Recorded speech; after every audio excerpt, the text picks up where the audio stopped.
Con Raúl Carta hacemos un primer análisis. Raúl, ¿cómo estás? Así es, buenas tardes. ¿El movimiento va en ese orden? ¿Ese sería el porcentaje, un 29%? Eso es una estimación proyectando lo que es este índice para la gran mayoría de los argentinos novedosos. Sí. Todos tenemos incorporada la inflación, el costo de vida, el índice de precios al consumidor, que en definitiva es lo que llamamos comúnmente inflación. Pero el RIPTE, esta remuneración imponible promedio de los trabajadores estables... ¿Qué es eso?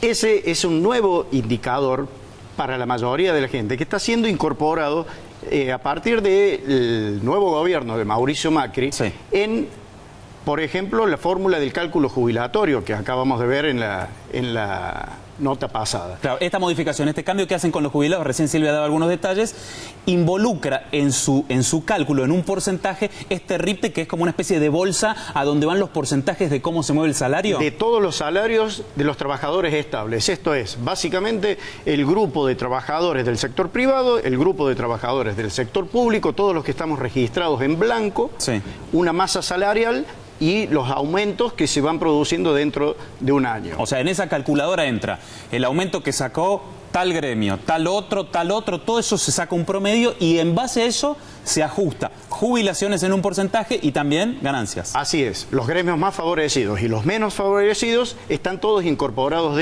dentro de ese índice de masa salarial. Ajá. Es un índice que se calcula desde 1994 a través del Ministerio de Trabajo.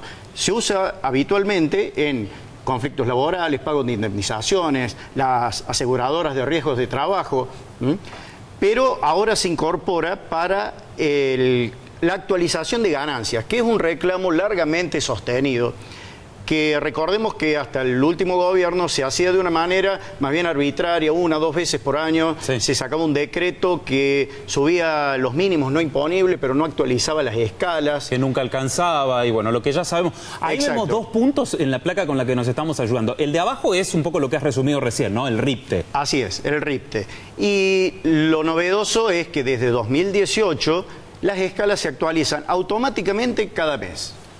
Las escalas y los mínimos no imponibles, a través de este indicador que fue una inclusión de la CGT en la negociación del gobierno cuando hace la modificación. Esta ley fue aprobada en diciembre de 2016, no es nueva, lo que pasa es que se reflota ahora porque va a entrar en vigencia desde enero de 2018. Si yo tuve, Raúl, este año una muy buena paritaria, si el gremio, el sindicato que me representa logró una paritaria superior al 29%, ¿yo voy a tener que pagar más ganancias el año que viene?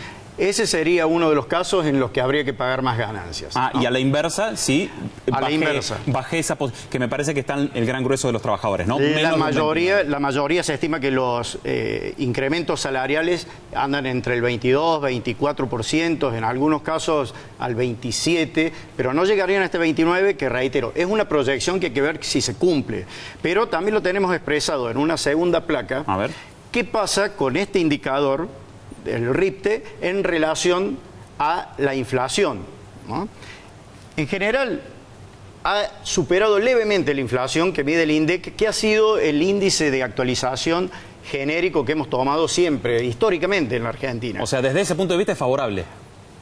Desde ese punto de vista es favorable y acá lo tenemos en números absolutos, no ya en la proyección del 29%, que será un precepto a cumplirse o no, sino que ocurre entre enero y septiembre de este año. El RIPTE acumuló un 19,7% y la inflación que el INDEC midió entre enero y septiembre es el 17,6%. Esto da un 2,1% más a favor del RIPTE. Y esto es una de las cosas que le da fundamento a el gobierno y a su bloque de diputados en cuanto a la reforma jubilatoria para decir, este cálculo va a dar algo por encima de la inflación. Claro, salvo el primer impacto de marzo, el resto estarían evaluando que le gana un poco a la inflación. Ese es el fundamento que tienen para afirmar esto, que si no, de otra manera, es difícil comprender. Y veo un último punto relacionado con el aguinaldo. Se está presentando como una novedad, si uno ve los portales, los títulos del aguinaldo pagará ganancias. Sigue pagando ganancias. Ya hemos pagado ganancias con el aguinaldo de este año. Lo que ocurre que esta misma ley que ha sido sancionada en diciembre de 2016 establecía para este año el pago de ganancias con el aguinaldo, pero prorrateado en 12 cuotas.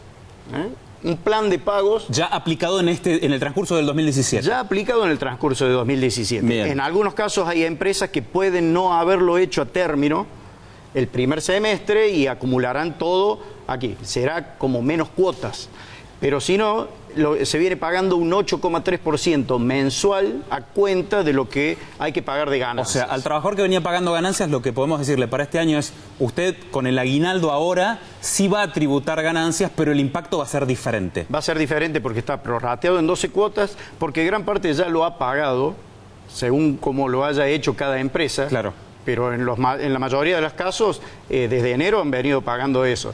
Entonces no va a sufrir el impacto que antes decía, uy, me quitaron tantos miles de pesos en el impuesto de una sola vez. Eso va a estar atenuado por este prorrateo, que no es una exención, no está eximido de impuestos, pero ya está. Paga, pero más aliviado, en Un cuotas. plan de ahorro.